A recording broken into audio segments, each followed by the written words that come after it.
Hello everyone, welcome to my channel. Please subscribe and stay tuned by clicking the bell icon. Revenge is like serving cold cuts, TV's most excruciating dinner parties, from The Bear to The Sopranos. Yes, chef, no cousin. Season 2 of the Chicago kitchen drama, The Bear is another pan-rattling triumph in tight, white t-shirts. The Copenhagen pilgrimage and the fork cleaning episode are standout moments, but the star-studded flashback story, Fishes, is the show's awards-baiting centerpiece. Spoilers and cannelas ahead. Do not read on unless you have watched Season 2, Episode 6 of The Bear. Set 5 years before the original beef is due to reopen, the extended episode brings together the Berzata family for Christmas dinner. Britting Carmy, Jeremy Allen White, has returned home, begrudgingly, from Copenhagen. His highly strung, chain-smoking, wine-sodden mother, Donna, Jamie Lee Curtis, is frantically and frenetically preparing a meal based on the Feast of the Seven Fishes, with kitchen timers going off left, right, and center, the culinary chaos building to an almost unbearable level. The result is a frazzled 66 minutes of fork-throwing and recriminations that is almost unbearably tense. It is no wonder that screenwriters adore an awkward dinner party. It is a chance to pile all the characters into a pressure cooker until it explodes.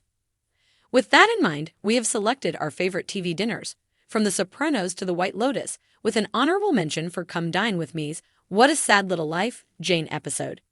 Bon appetit? This is a love story.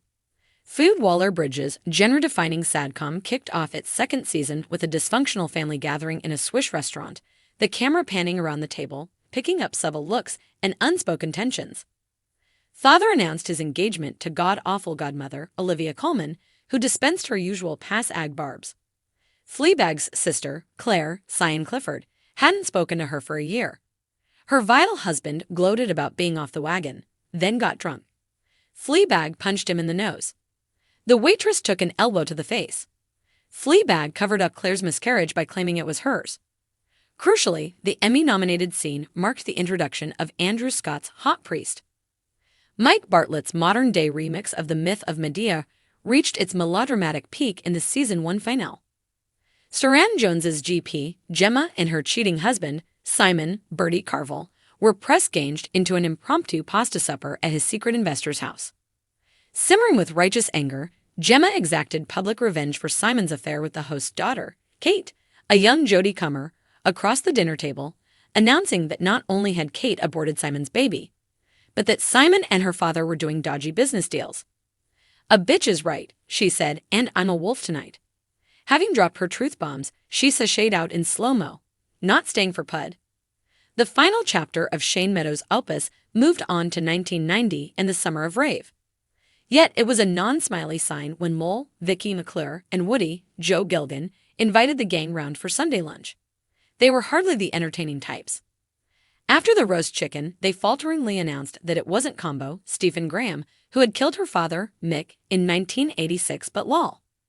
She also told her disbelieving sister Kelly, Channel Cresswell, that Mick had raped their mate Trev and tried to rape Lowell before she beat him to death with a hammer. Oh, and Combo was about to be released from prison and would be moving in with them. Raw, semi-improvised, and punctuated by the sounds of sobbing, it was devastatingly bleak. The Lannisters send their regards. Does the Red Wedding count as a meal? The banquet bloodbath after the union of Edmure Tully, Tobias Menzies, and Rosalind Frey, Alexandra Dowling, was certainly awkward, considering that hundreds of guests, most notably the Starks and their bannermen, were unceremoniously slaughtered. The ones who survived probably won't be sharing happy memories anytime soon.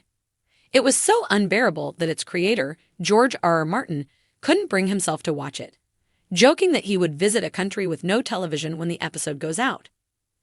Two serial killers dining together, what could be more normal? John Lithgow's Trinity Killer, a.k.a. the unassuming church deacon Arthur Mitchell, proved a worthy adversary for Michael C. Hall's forensics vigilant. Dexter saw him as a potential mentor, but during a Thanksgiving dinner, witnessed the abusive hold that the twisted Mitchell had over his family. Raging that nobody said they were thankful for him, Mitchell called his wife a C-bomb, kept his daughter locked in her bedroom, deliberately broke his son's finger, and then tried to strangle him, until Dexter put a belt around his neck and dragged him off. Happy Thanksgiving, pass the yams. If you like the video, don't forget to like, comment. Revenge is like serving cold cuts. When Tony, James Gandolfini, joined his combustible sister Janice, Ada Turturro, and her boyfriend, Bobby Bacalieri, Steve Sciarippa, for Sunday lunch, her newfound domestic calm rubbed him up the wrong way. He decided to goad her with sarcastic taunts about her estranged son, Harpo. True enough, Janice snapped and ended up chasing Tony out of the house with a fork in her fist. He gave a sly smile as he left, while the soundtrack blasted out the Kinks' live version of I'm Not Like Everybody Else. Ah, the love story of lockdown. Not you, Tiger King.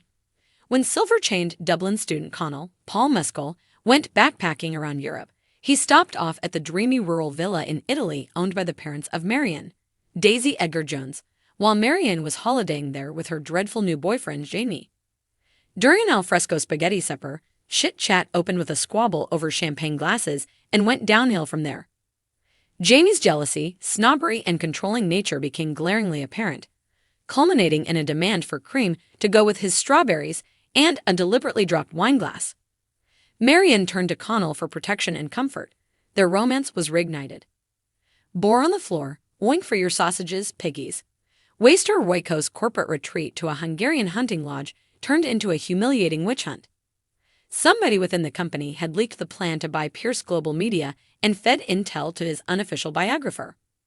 The furious patriarch, Logan Roy, Brian Cox, ended an opulent feast by bullying Greg, Nicholas Braun, Tom, Matthew McAdeen, and Carl, David Rash, into crawling on the floor like pigs grunting for his approval.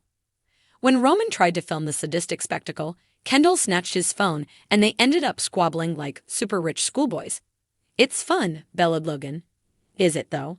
The Hotel Satire's Season 2 premiere introduced us to 3 generations of De Grasso men via an eye-wateringly frank discussion of male libido.